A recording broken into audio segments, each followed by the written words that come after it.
afternoon. This is Lance Bryce with Thrive Mortgage. Today is Friday, the 10th of March. I hope you are doing well.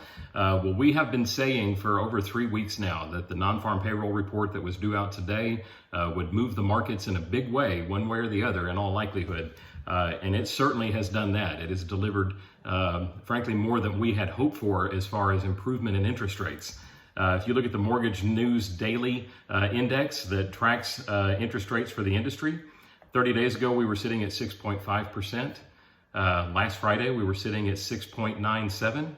And then for the last 3 days, y'all, we have been well over 7% in each of those days tracking in that Mortgage News Daily Index. But this morning, based on the news of that unemployment report that came out, or the non-farm payroll report that came out this morning, we're at 6.76. So we have improved a little over a quarter of a point overnight, and that is a huge increase, y'all. I know it doesn't sound like a lot unless you live in the interest rate world like lenders like me do, but that's a big move. A quarter point in a day is huge, especially when we were seeing those rates, well over 7% for so much of the last week. So it was a nice welcome reprieve, and you would wonder why, frankly, when you look at the headline number that came in on that non-farm payroll. Came in up 311,000. Was expected to be up 205,000.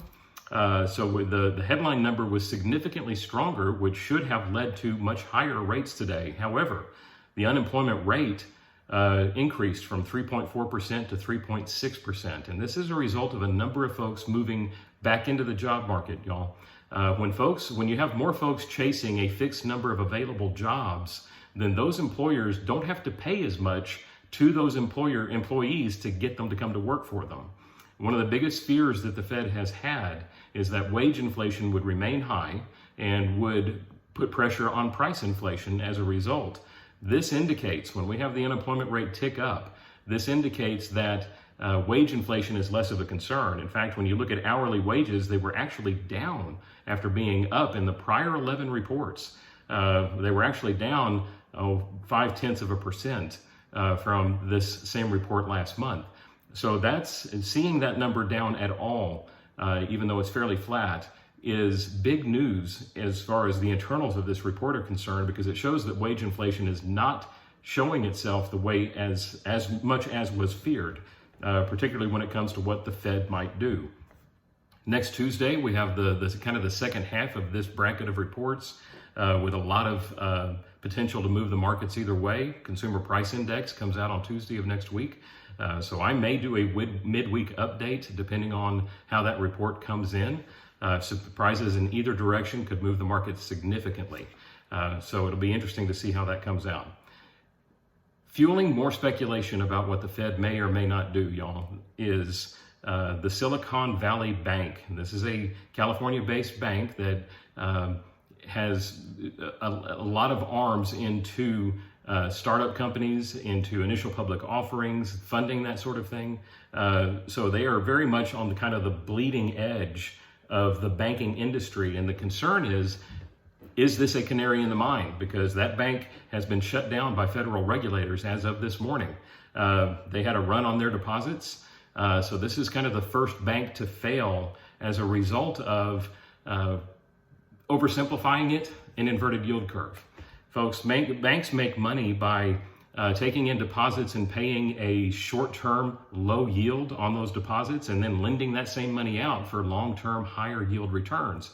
Well, in an inverted yield curve, that equation is upside down and it causes banks to bleed money. And it bled Silicon Valley Bank to death. So is the Fed going to look at that as a canary in the mine, that maybe they have reached a tipping point with regard to the aggression of their rate hikes? Remember that it was Lehman Brothers and Bear Stearns failing back in 2008 that kind of kicked off the avalanche that became that crisis that took us into a quite lengthy recession back in 2008, 2009.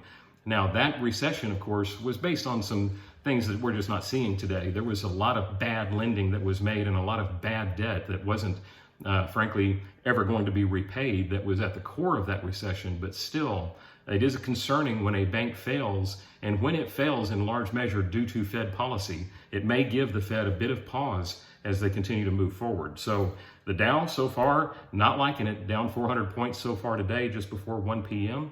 It's down over 1,500 points in the last 7 days. on concerns about a recession. So that's kind of where we are today, y'all. This is kind of as predicted. We have been expecting interest rates summertime, maybe towards the end of this year, to be significantly lower. This may be kind of the start of that trend after we've seen this blip higher. So we will see where it goes. Obviously, every report is weighing heavily on the markets and moving it in either direction.